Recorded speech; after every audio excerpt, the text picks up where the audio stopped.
अपने पश्चाताप की भावना से ग्रसित हो रहे थे, उस श्री हरि को याद कर रहे थे, उसी समय शमीक मुनि जी उनके राजमहल में आते हैं और कहते हैं उन्हें कि राजन, यह विधि का विधान है, ये उस नारायण की माया है जो आज आपसे ऐसा कृत्य हुआ है, जो आज आपके हाथों से ऐसा कार्य हो गया है, और यह मेरे पुत्र की गलती है, यह सब परमात्मा की, उस ईश्वर की महामाया का कार्य है कि जो मेरे पुत्र के मुख से आज आपके लिए ऐसे वचन निकल गए।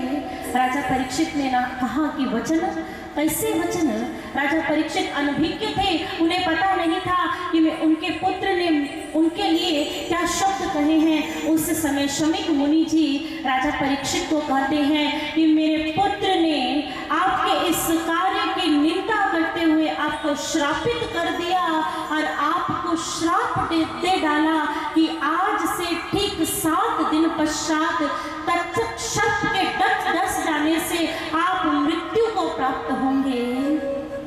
राजा परीक्षित ने जब सुना तो राजा परीक्षित हाथ जोड़ करके गुरुदेव के समक्ष खड़े हो गए और कहने लगे कि ये क्या हुआ, यह क्या हो गया? अरे 7 दिन, आज मेरे साथ तो घोर अन्याय हो गया प्रभु, घोर अन्याय हो गया। शमीक मुनि जी पूछते हैं कि राजन, अन्याय, क्या अन्याय है? उन्होंने कहा कि अरे मेरे द्वारा यह जो दुर्कार्य हुआ है, दुर्व्यवहार हुआ है, उसके लिए तो मुझे इसी क्षण मृत्यु आ जानी चाहिए थी, लेकिन श्री हरि ने और परमात्मा ने मुझे 7 दिवस दे दिए हैं। अरे मुझे तो इसी क्षण मृत्यु को प्राप्त हो जाना चाहिए था, काल आए इसी समय मुझे मृत्यु का ग्रास बना ले, लेकिन ये 7 दिवस नहीं, मेरे साथ अन्याय हो गया, मेरे साथ ये न्याय नहीं हुआ। तब उस समय शमीक मुनि जी कहते हैं, शमीक मुनि जी ने कहते हैं कि राजन, आपके पास 7 दिवस है, 7। आप इन 7 दिवसों के भीतर अपनी मुक्ति का मार्ग खोज लीजिए, इन 7 दिवसों के भीतर अपने मोक्ष का मार्ग ढूंढिए। राजा परीक्षित कहने लगे कि राजन, ये 7 दिन और मुक्ति असंभव। उस समय शमीक मुनि जी कहते हैं कि असंभव कार्य को संभव करने वाला वह श्री हरि है, वह नारायण है, वह परमात्मा है। और उसी समय नारायण का स्मरण करते हैं, उस श्री हरि को याद करते हैं और श्री हरि की कृपा से देवर्षि नारद जी का प्राकट्य हो जाता है। मैंने कहा था ना कि कहीं भी किसी भक्त को कोई समस्या होती है तो श्री हरि जी के दूत, सबसे बड़े दूत नारायण जी प्रकट हो जाते हैं। नारायण नारायण, श्री हरि जी की आज्ञा से नारायण जी प्रकट हुए और उन्होंने कहा कि राजन, यह सब विधि का विधान है, उस श्री हरि की इच्छा है, उनकी माया का ही यह सर्वस्व बिछाया हुआ खेल है, परंतु इन 7 दिवस के भीतर आपको मोक्ष प्रदान करने वाला, आपको उस श्री हरि से मिलवा देने वाला, आपके जीवन को धन्य कर देने वाला एक ही मार्ग है, और वह मार्ग है श्रीमद् भागवत महापुराण की पावन पुनीत कथा।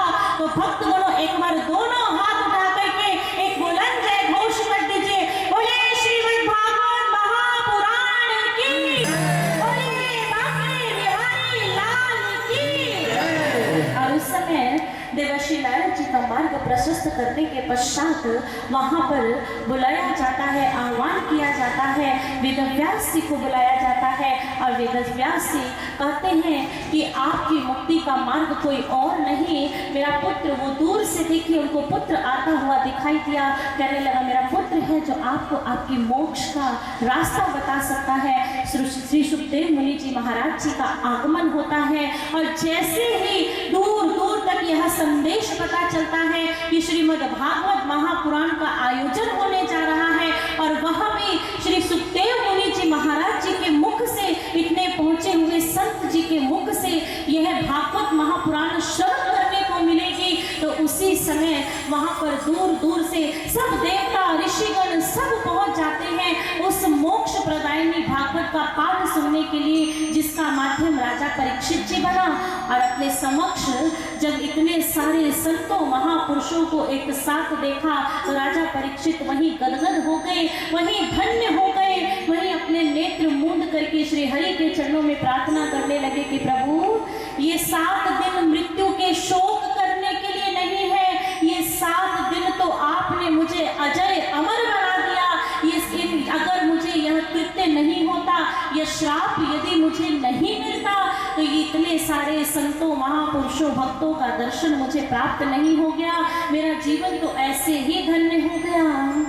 भक्तजनों, विचार करो, राजा परीक्षित जिसके समक्ष यह कह दिया गया है कि तुम्हारे जीवन के मात्र 7 दिन बचे हैं, आज वो रो नहीं रहा है, विलाप नहीं कर रहा है, बल्कि उस ईश्वर का धन्यवाद दे रहा है कि मेरे पास 7 दिन है प्रभु की कथा को श्रवण करने के लिए। भक्तगणों, विचार कीजिए, how many days in 1 week? 1 week में कितने डेज होते हैं? 7 डेज। कौन कौन से? कौन बता सकता है? आप कहेंगे कि क्या बच्चों वाले सवाल है, बताइए कौन कौन से हैं? बच्चे ही बताइए, बच्चों वाले सवाल बच्चे ही बताइए। Sunday, Monday, Tuesday, Wednesday, Thursday, Friday and Saturday. Hindi में इन्हें क्या कहते हैं, कौन बताएगा? हिंदी में इसी दिवस को क्या कहा जाता है, जो इस बच्ची ने बताया? हिंदी नहीं आती, हम हिंद देश के वासी हैं। हिंदी मेरा नाम, मेरा काम, मेरा गांव। रविवार, सोमवार, मंगलवार, बुधवार, बृहस्पतिवार, शुक्रवार और शनिवार, यही 7 दिन है। आज राजा परीक्षित जी के समक्ष भी यही 7 दिन, और भक्तजनों हमारे समक्ष भी यही 7 दिन है। अब आप कहेंगे कि बाप रे बाप, ये 7 दिन कथा सुन लेंगे तो सोम, मंगल, बुध, वीर कहीं हमारी मृत्यु न हो जाए। नहीं, क्षमा कीजिएगा, 7 दिन हमारे जीवन के काल के, इन्हीं 7 दिन किसी ना किसी दिन हमें भी मृत्यु आनी है। वो दिन कौन सा होगा वो भगवान जानता है। लेकिन भक्तों, यहाँ पर विचार देने योग्य बात यह है कि यदि हमारे समक्ष कोई कह दे कि 7 दिन है तो हम क्या करते हैं, और यदि आज राजा परीक्षित जी को पता चला है कि तुम्हारे जीवन के 7 दिन हैं, तो वह क्या कर रहे हैं, देखना यहाँ है, देखना यहाँ है। और कहा जाता है, अब जो देखना है वो आप आज लोग देखिएगा, विचार कीजिएगा, कल आकर के मैं पूछूंगी 2 दिन के बाद किस किस को क्या क्या समझ में आया, ठीक है। और कहा जाता है, महर्षि वेदव्यास जी इस श्रीमद् भागवत महापुराण के भीतर वर्णन करते हैं कि उस समय संत समाज को अपने समक्ष देख करके कि आज इतने बड़ा आयोजन होने जा रहा है, आज मुझे संत वाणी सुनने को मिलेगी, आज मुझे उस ईश्वर की गाथा सुनने को मिलेगी।